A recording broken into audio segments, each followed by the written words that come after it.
hypertrophy, your autoregulation, we did plasma, Increase O2 enzymes. oxidative enzymes, capillary density, mitochondria, and myoglobin. So how many are there? 9. Good.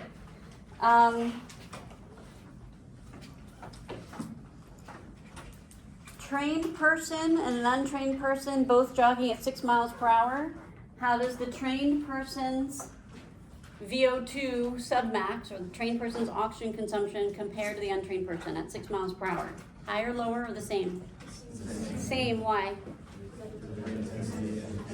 Given oxygen requirement that we can calculate. Good. How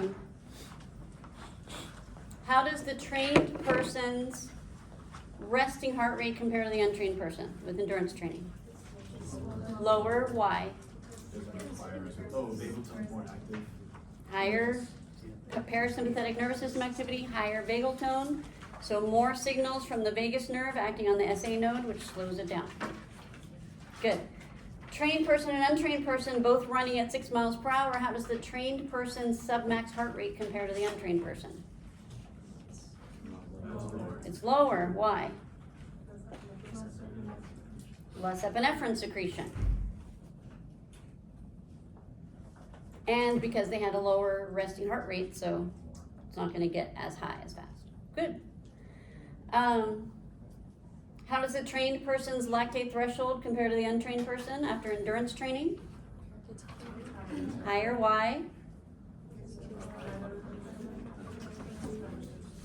The mitochondrial density.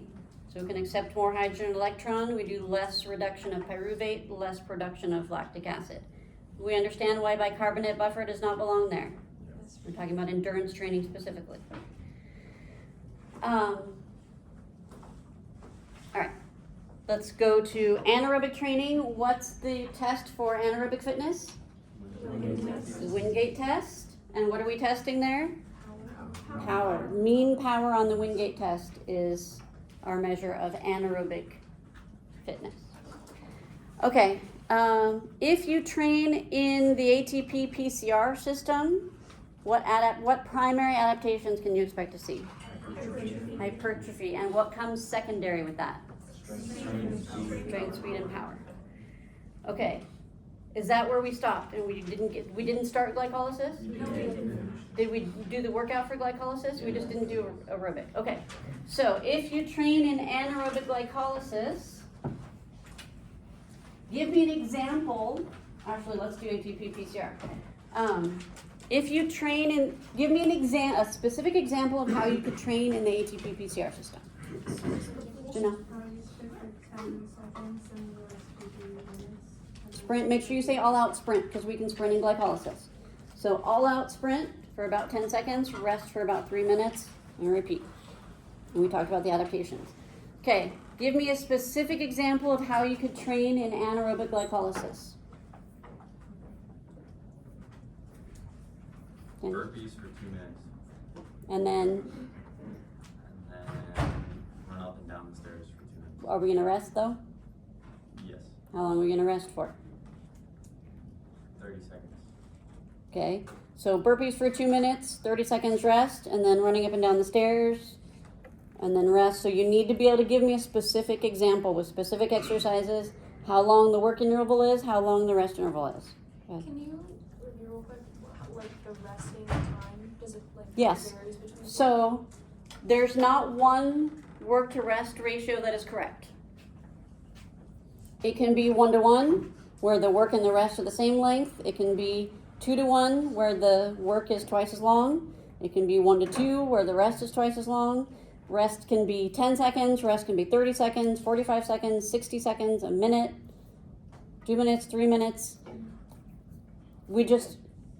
It's all going to be in glycolysis if the intensity is high enough, right? So if you rest longer, you'll be able to work harder during the intervals.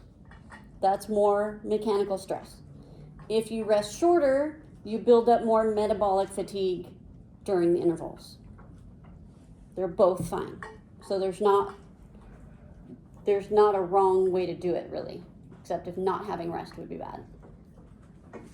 Yeah, go ahead. Did you want us to mention about like HIIT training as well? Like, and then we give those examples. This is HIIT training. This is HIIT training. Yeah. But would you like us to like mention it and then give like examples, including like the exercise? Yeah, so you should know that when I ask you to give me a specific example of training in anaerobic glycolysis, I want a HIIT workout. Okay.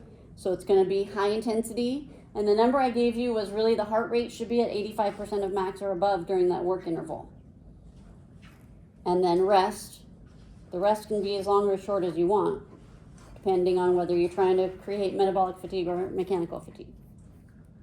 Both ways are fine. So you should be able to come up with a specific example. You should also be able to recognize, if I give you a specific example of the way someone's training, recognize what system they're in and be able to tell me what adaptations they'll get. Okay? So kind of like with the fatigue, you look at the setup, you look at the clues, figure out the system, and then explain the fatigue. I'm not asking you the system, right? You got to figure out the system to know the fatigue. So same thing with the adaptations. If I give you an example of what someone's doing and asking you what their adaptations are, you got to figure out the system, and then you should know the adaptations for each system. Do you have a question, Ty? Or it was for the stress, is one better than the other, like metabolic stress or mechanical stress? Or is it so.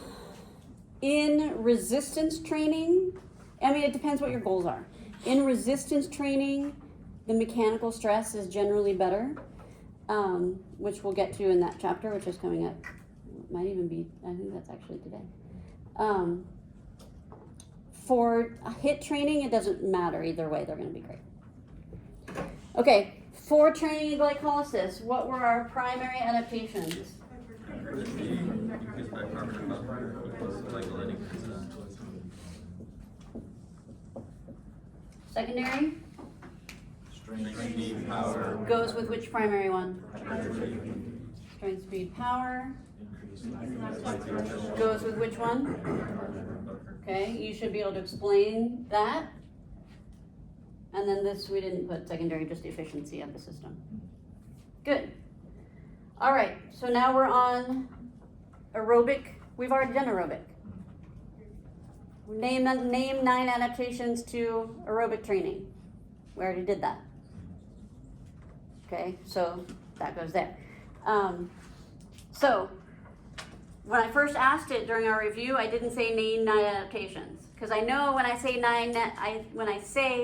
name 9 adaptations, that's connected in your brain to those adaptations. If I just say adaptations to endurance training, you need to understand that's the same thing.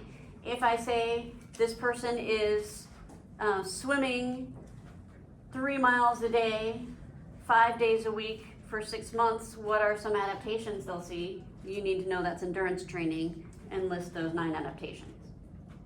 Okay, so you have to understand what those words mean and not just have to have that specific prompt in order to pull up the words. Yes? There's a question for mile repeats, would that be anaerobic glycolysis? Mile repeats are, yes, if you're running a mile as fast as you can, it's highly anaerobic. Yeah.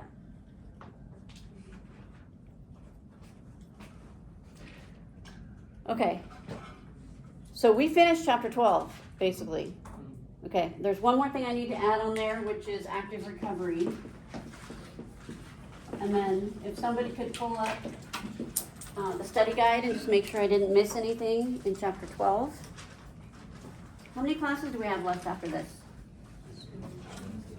Wednesday and Monday. Just 2 classes. Okay, so we're finishing the resistance chapter today, and it's just review and review. That's all we have left? Yeah. For real? I don't believe you. Because our exam is the 11th and Calendar. Today is December 2nd, so we have the 4th and the 9th. Wow, okay, so we're right on schedule though. Okay, so active recovery. In glycolysis, when we're doing the interval training, work and recovery, We need to stay active during those recoveries, meaning we don't want to sit down. We need to walk around.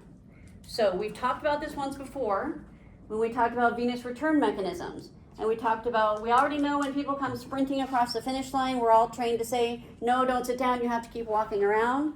But we don't know why. And I gave you a reason why. What was the reason? Skeletal muscle pump, right? Your heart is pumping. If you sit down, there's no skeletal muscle pump pumping the blood back up. Blood pools in your legs, you pass out. Okay, so we need to keep the legs moving to activate the skeletal muscle pump for venous return, to keep from passing out. And I said there's another reason that I'll tell you later. So now we're later, and here's the other reason. We have to go way back to this.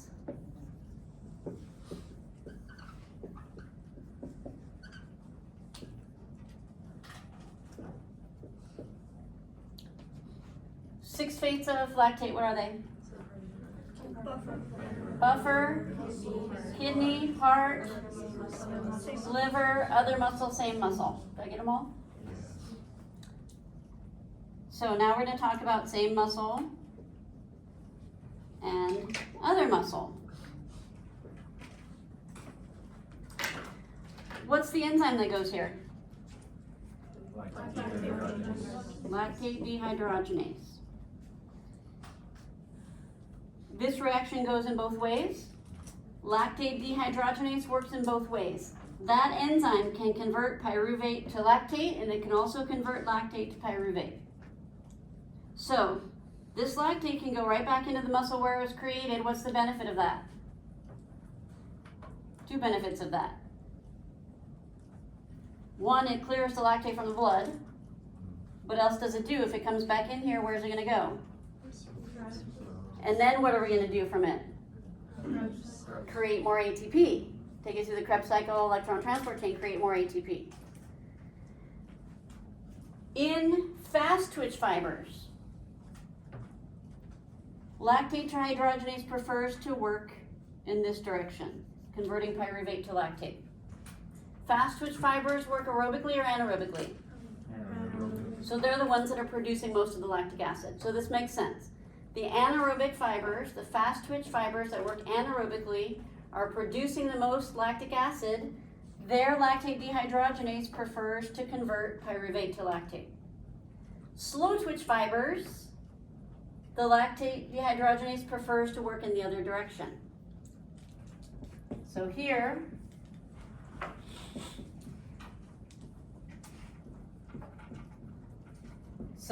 let's say this is my slow twitch fibers in my quads, and this is my fast twitch fibers in my quads.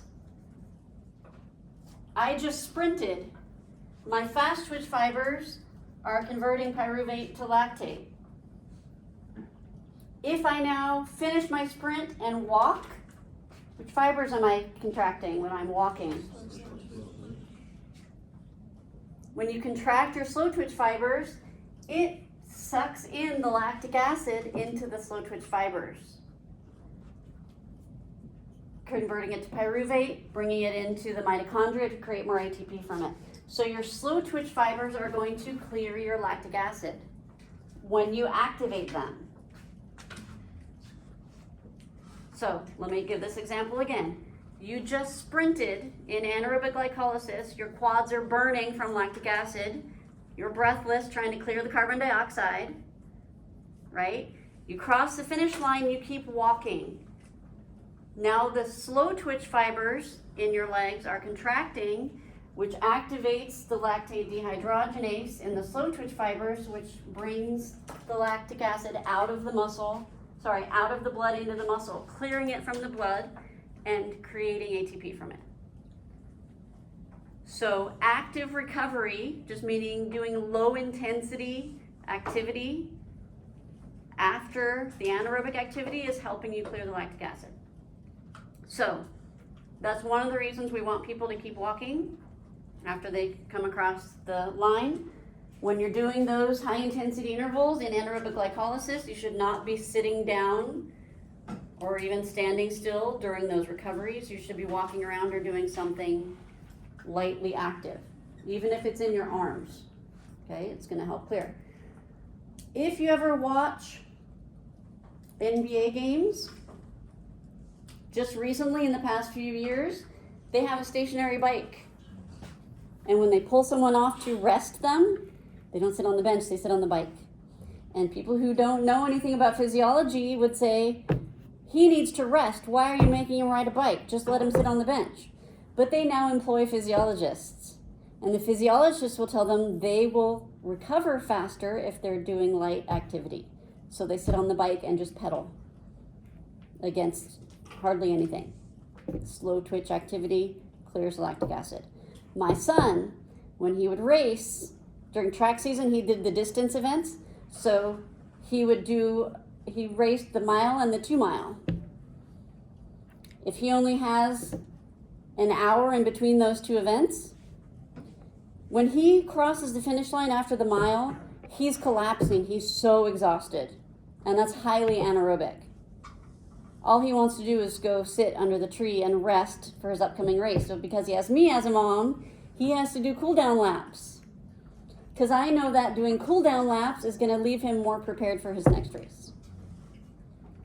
So understanding the physiology makes you a better coach, makes you a better trainer, makes you a better athlete, makes you a better everything. Go ahead. Is there a certain type of, like, if you have a very high intensity exercise like playing basketball and you're working for like 35 minutes, is it better to do like a certain setting on the bike or than walking, or like can you slow down the exercising to use more slow twitch fibers to then clear lactic acid? Yeah, so even it's more? happening like during basketball and during soccer, it happens naturally, right? Because you do a sprint and then you do a jog or a walk. Yeah. And you do a sprint and you do a jog or a walk. So that's high intensity interval training, and you're doing active recovery in between. So it's happening already. Okay. If you're not worried about how long it takes you to clear the lactic acid after, then you can just sit after and it'll just take longer for the lactic acid to clear.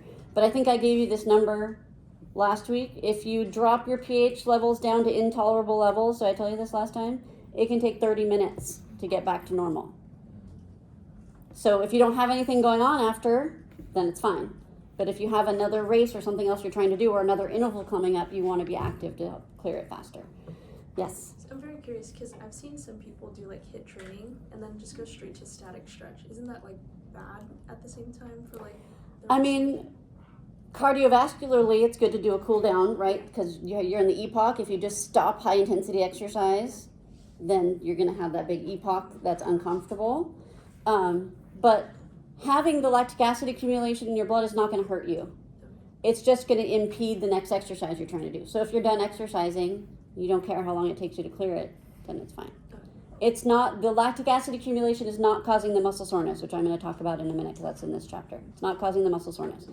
So it doesn't have anything to do with that. It's just preparing you for what's coming next. There was something else I needed to say there, but I don't remember. Go ahead, Brenda. Is that why when like people are running on the street and there's a red light, they're like jogging? Yeah, they're probably trying to keep their heart rate up. Yeah, so if you're doing endurance training, you don't need active recovery because there's no rest intervals there, right? You're in steady state, there's no recovery. You're going to get the recovery when you're doing interval training. What about if you're training in the ATP PCR system? You're doing a 10-second all-out sprint, and then you're resting for 3 minutes. Do you need to stay active during those 3 minutes?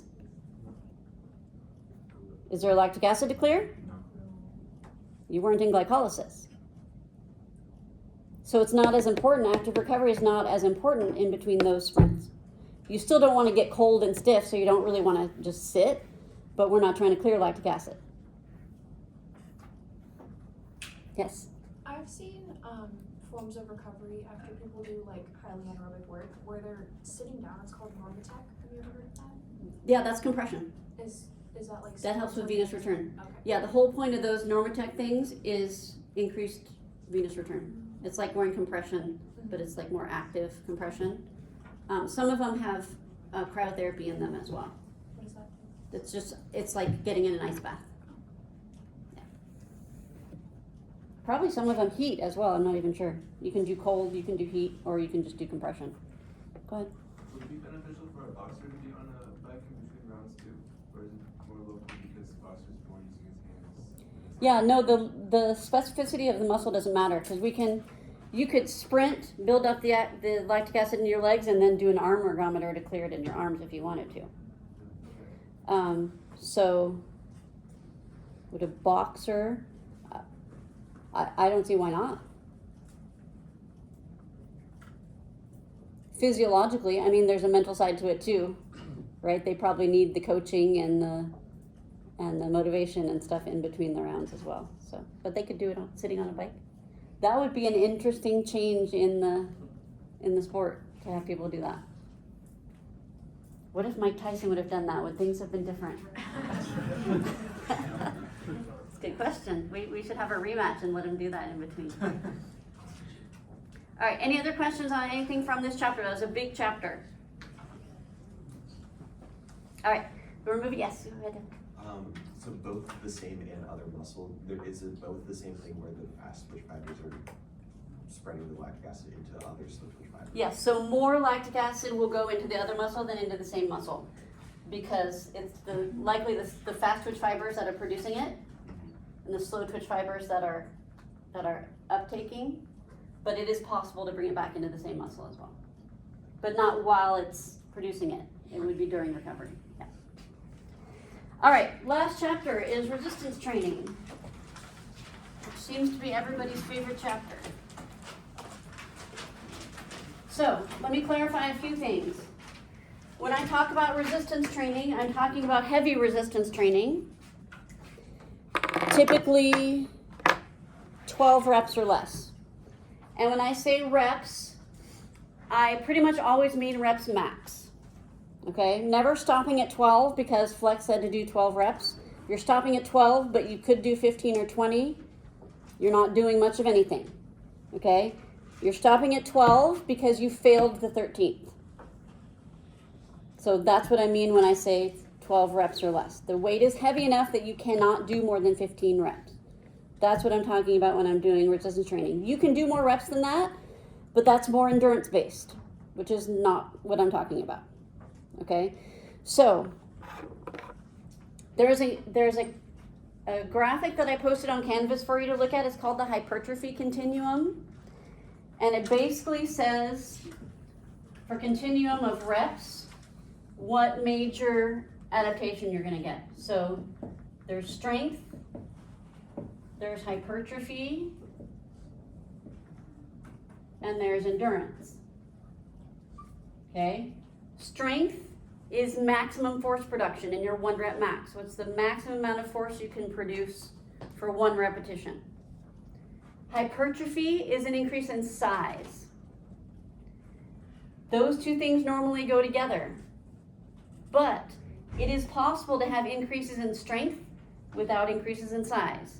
It is also possible to have increases in size without increases in strength. I'm going to go into detail about that right now. Okay? So, if your goal is strength,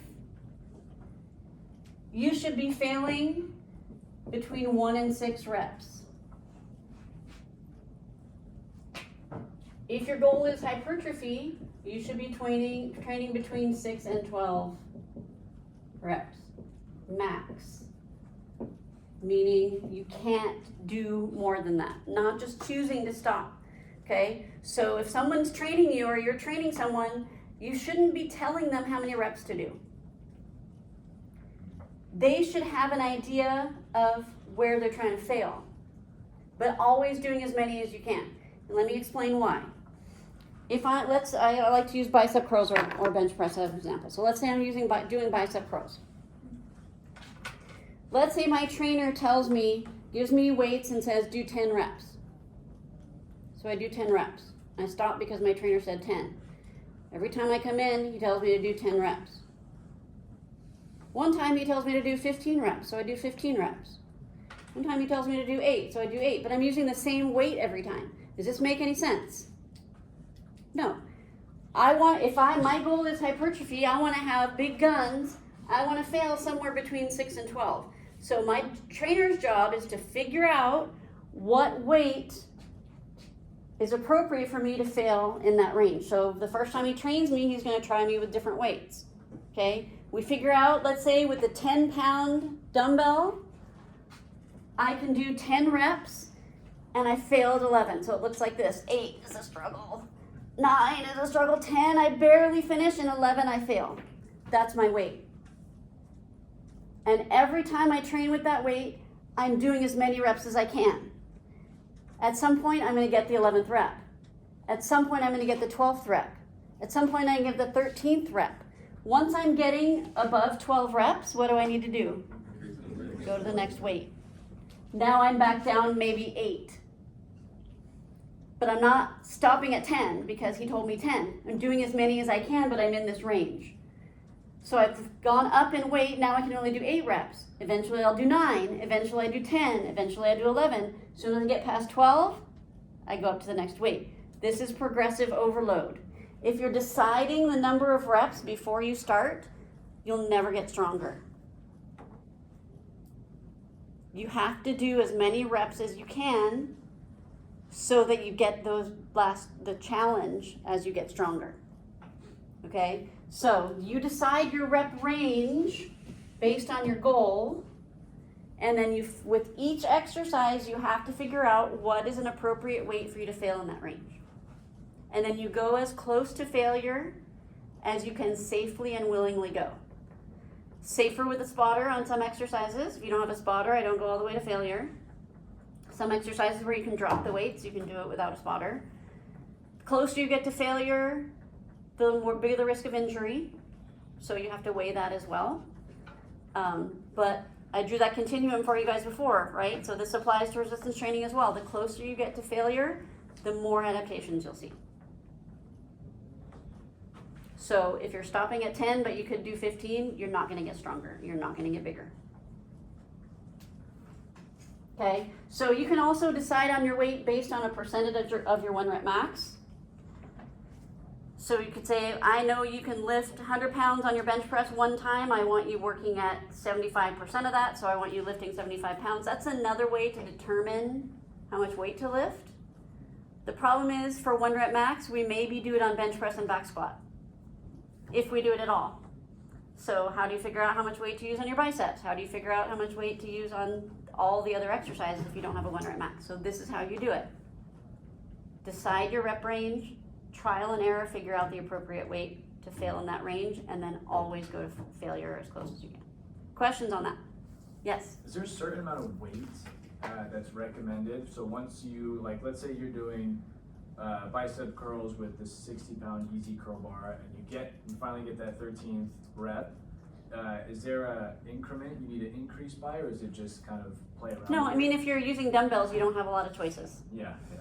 If you're using something with plates, you have a little bit more options, but no, there's not a right and a wrong with that. Okay. Obviously, the more weight you add, the lower it's going to drop you. So, I mean, you might not want to drop below 6. Because the risk of injury there is a lot higher. So I might maybe go, if I hit 12 and the next weight up is too heavy, I might wait till I can get to 15 before I drop the weight and before I add the weight, and then I might be ready. Kyle, did you have a question?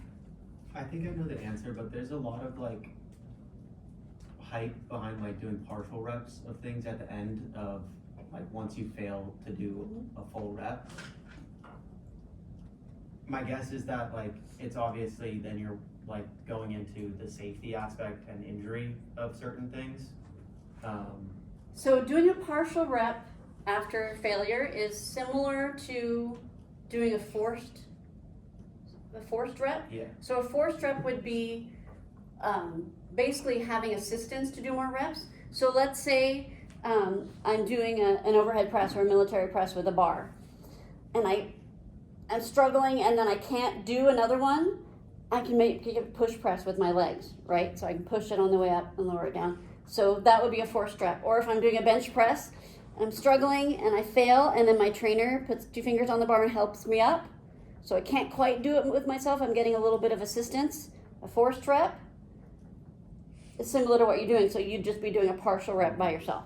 So that allows you to do more work beyond what you could do on your own. That's a great way to get stronger. Yeah, I mean, anytime you get that close to failure, there's risk of injury, but it's a great way to get stronger. Yes? I know this is more for like resistance training with like weights, but also I don't know. For me personally, I've done body weight a lot, and then like with jiu-jitsu, I guess like my reps I get in is like by pushing someone up off of Mhm. me. So that's still like kind of work with the amount of reps I do within like another individual. Mhm. Okay, I was just very curious. Yeah, Daniel, go ahead. How does this work in like a recovery setting? Because I know at the physical therapy clinic I work at, we give people like very high rep ranges. I know that's probably, the goal is different. So we do like 3 sets of 20. I know Yeah, the so you're in goal the is, endurance range, that's fine. There's Okay. nothing wrong with that, it's just not what I'm discussing specifically here. right, And I should also point out, if you look at the graphic I gave you, this is not a black and white. If you fail at 6, you're only gonna get strength. If you fail at 7, you're only gonna get hypertrophy. This also says hypertrophy and endurance, and this also says strength and endurance. So in all 3 parts of the continuum, you're getting all 3 adaptations. It's just a matter of which is primary. Okay, so if you're training for hypertrophy, you're still gonna get strength and endurance. If you're training for strength, you're still gonna get hypertrophy and endurance. It's just whatever is your focus, is best, is optimal in that range. Yes? If someone fails their rep and they decrease the weights immediately and continue, would that be more for endurance at that point? Well, at that point, you're doing that's a drop set, Yeah. which is a great way to build. So what you're building now is metabolic fatigue. Okay, so let's talk about this, how we apply the metabolic fatigue versus mechanical fatigue here, because it makes more of a difference. So let's say I can press 100 pounds, 10 reps max. And I want to do 6 sets, which I need to talk about in a minute. I'm running out of time. If I can lift 100 pounds 10 times once, I can do it again. So I could do 6 sets that all look the same, in theory.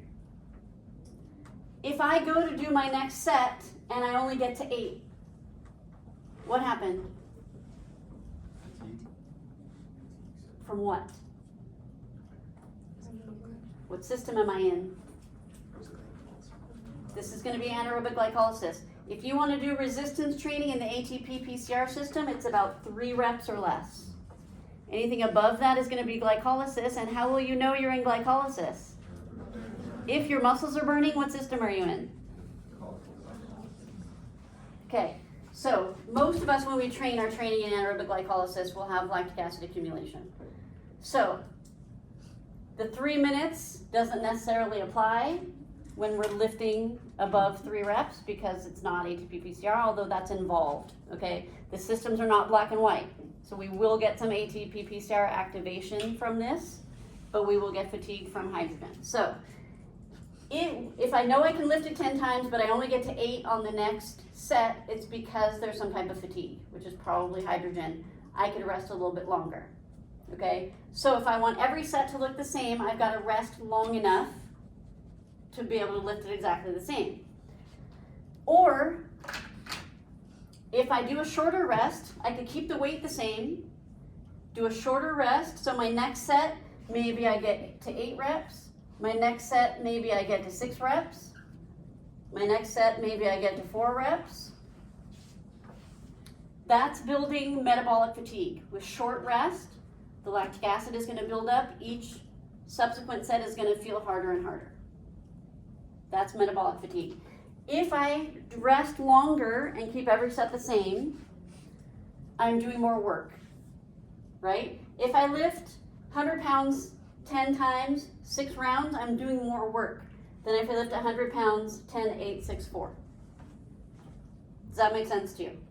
So mechanical stress is going to come from doing more work. So if you want mechanical stress, you need the longer rest and the more work during each set. If you take shorter rest, you're building metabolic stress. I'll talk about the significance of that in a minute. The other way you could do this would be to stay at 10 reps, but drop the weight. So shorter rest, 100 pounds on this one, maybe 90 pounds to 10 reps on the next set, maybe 80 pounds to 10 reps on the next set. It's not really a drop set because we are resting, it's just a short rest. Okay, that's also metabolic fatigue. Shorter rest, metabolic fatigue. Longer rest, mechanical fatigue. Does that make sense? All three of those ways are valid. Yes? Going back to the one that you were talking about, 10, 8, 6, 4 on the reps, which one are you working on if you're adding weight on each one as like the reps go lower? If you're adding weight and decreasing, so that's what I just did? Oh, you're adding weight. Adding weight. So you're talking about, I'm gonna go 110 pounds here and do 8 reps. And then just go lower up to like 4. That's, you gotta take a long rest to do that. So you're in mechanical fatigue. You're taking long rest, you can't take a short rest and do that. It has to be a long rest. So that would be mechanical fatigue. You're doing even more work this way. Yeah.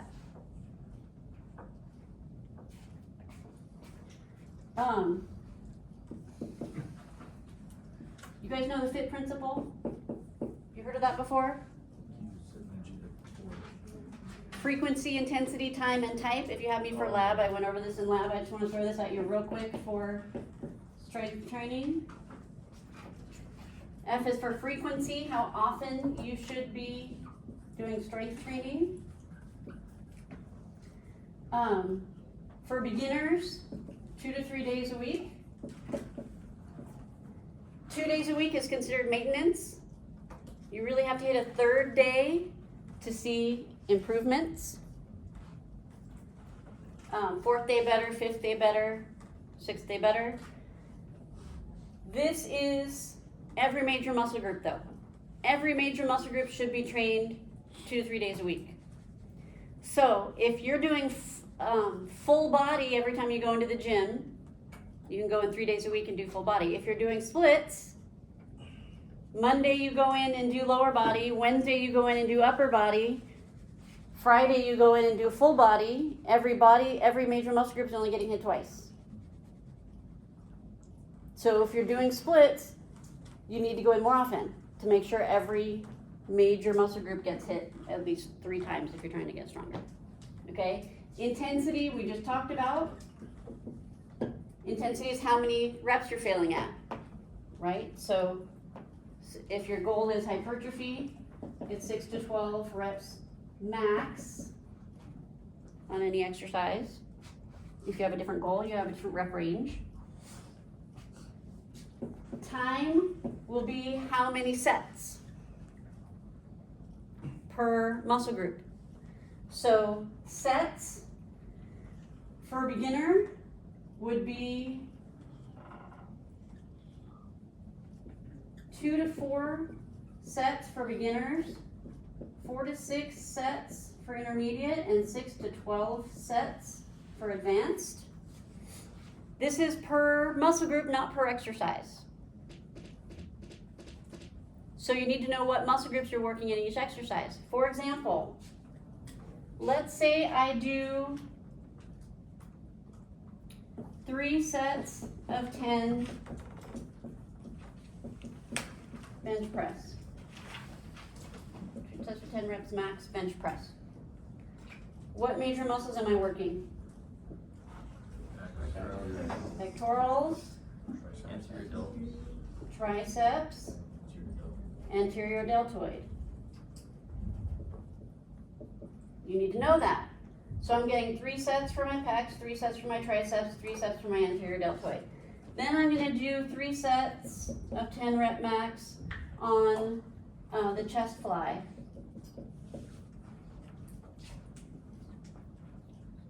What muscles am I working? Pecs, I'm getting another 3. Anterior deltoid, I'm getting another 3. Difference between a press and a fly? What's the difference? Elbows. Yeah, no flexion. If I'm doing a press, I've got shoulder and elbow movement. If I'm doing a fly, I only have shoulder movement, so it takes out the triceps. So to balance this, what do I need to add? Tricep. A tricep exercise. Give me one. Push downs on the cable. Now I've got another 3. So I didn't do 6 sets of the same exercise, but I'm making sure I'm hitting each major muscle group 6 times. Questions on that?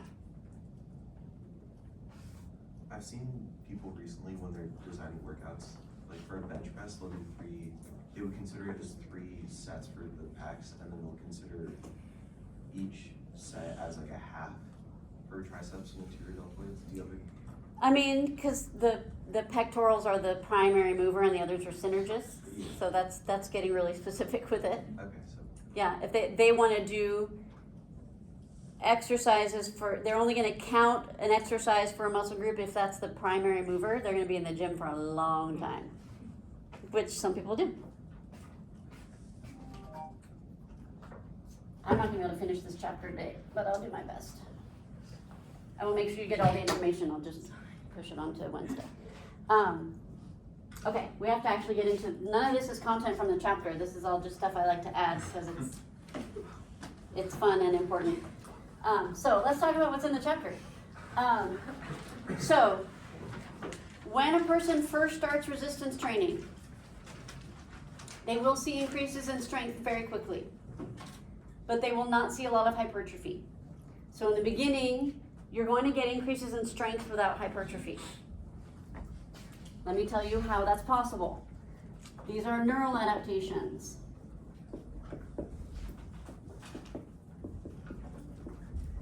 These occur in the first about 8 weeks of resistance training. So someone who's new. Okay, if you've been training for 3 years with this trainer and you switch gyms and start with this trainer, you're not starting over. You've already been training. Okay, this is the first 8 weeks of someone who's never done resistance training before. These are the first adaptations they're going to get. They will increase strength without hypertrophy. These are all happening at the same time. It's not a sequence of events in order. Okay, we have increased synchronization of motor unit firing. Who remembers what a motor unit is? One alpha motor neuron and all the fibers it innervates. And remember that if a neuron fires, all the fibers in it contract. So in someone who has not done resistance training, their motor units fire in an uncoordinated way. They're kind of sporadic. They're not organized. One of the first things that happens when someone starts resistance training is their neural system learns how to organize itself. So the motor units will fire at the same time. So if I have this motor unit that's attached to 100 fibers and this motor unit that's attached to 100 fibers, if they fire separately, I don't get as much force production as if they fire together. So synchronizing the firing of the motor units comes across to you as, oh, now I can lift more weight. Okay, it's an increase in strength, but there hasn't been any hypertrophy yet. Questions on that? Okay. Another one is an increase in rate coding. Rate coding refers to how frequently the neuron can fire. Action potentials. So, go back to chapter 2. Chapter 3. Negative 70 millivolts. We're polarized, hyperpolarization, repolarization, remember that? And when the neuron is hyperpolarized, it can't send another action potential. So, one of the first things that happens when someone starts resistance training is they go through the hyperpolarization phase faster. They repolarize faster so they can send another action potential sooner. We need consistent action potentials going to keep the binding sites open, to keep the power strokes going. So the more frequently the neurons can fire, the more force we're going to be able to produce. Okay? So Increased rate coding means you're going through the hyperpolarization phase faster. The neuron can fire more action potentials more frequently. It doesn't mean the action potentials are traveling faster. Please be careful with the words you choose, because I will mark that wrong. The action potentials are not traveling faster. The action potentials are being sent more frequently. Third one is disinhibition. Just kind of a double negative. Disinhibition. Dis means we're lessening, decreasing something, we're decreasing our inhibition. The inhibition that this is referring to is when you're trying to lift something heavy, but you fail. What reflex is that? Which autogenic inhibition? Contraction stimulus. Remember, you're trying to lift something very, very heavy. What's the sensory receptor that's in charge of this? Golgi tendon organ sends an inhibitory signal, hyperpolarizes the neuron, cancels the contraction to protect you. Okay, that's what determines your 1 rep max. When you fail on your 1 rep max, is because of that reflex. So that's because the GTO doesn't trust you to lift that weight. Once you start doing resistance training, the GTO will say, oh, okay, I see you've been working at this, I'm gonna let you lift it. And it's not gonna fire until later, until you lift more. So it's gonna increase your 1 rep max. That's an increase in strength. No hypertrophy yet. So you're desensitizing the GTO so that it will allow you to lift more weight before failing, before sending a signal. Yeah. Is buckling the same thing as failure? Yes, but it's like momentary failure because then you recover from it. Yeah. So disinhibition is a decrease in autogenic inhibition with a contraction stimulus. With regular resistance training, the GTO becomes less sensitive, so it will allow you to lift a heavier weight. It will allow you to produce more force before it sends its inhibitory signal. So you have to understand that reflex to be able to explain this.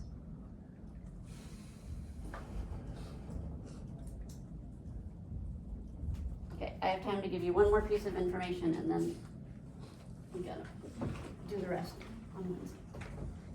So, first 8 weeks or so of resistance training, it's mostly this. Rapid increase in strength with not a whole lot of change in what they look like. After that, most of the increases in strength will come with hypertrophy. So, hypertrophy can be a combination of 4 things. Increase actin and myosin filaments.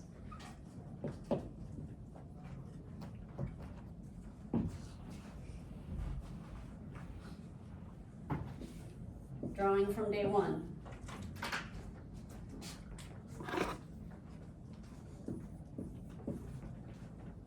Remember when I drew this and nobody knew the answer? What color are the muscle fibers? I never do red and green together. It's my least favorite color combination. Muscle fiber, made up of myofibrils, which are made up of actin and myosin. With resistance training, you are not growing more muscle fibers. Growing more muscle fibers is hyperplasia. We don't do that. Within the muscle fibers we grow more myofibrils. They're more densely packed with actin and myosin. More actin and myosin we have, more cross bridges, more power strokes, more force.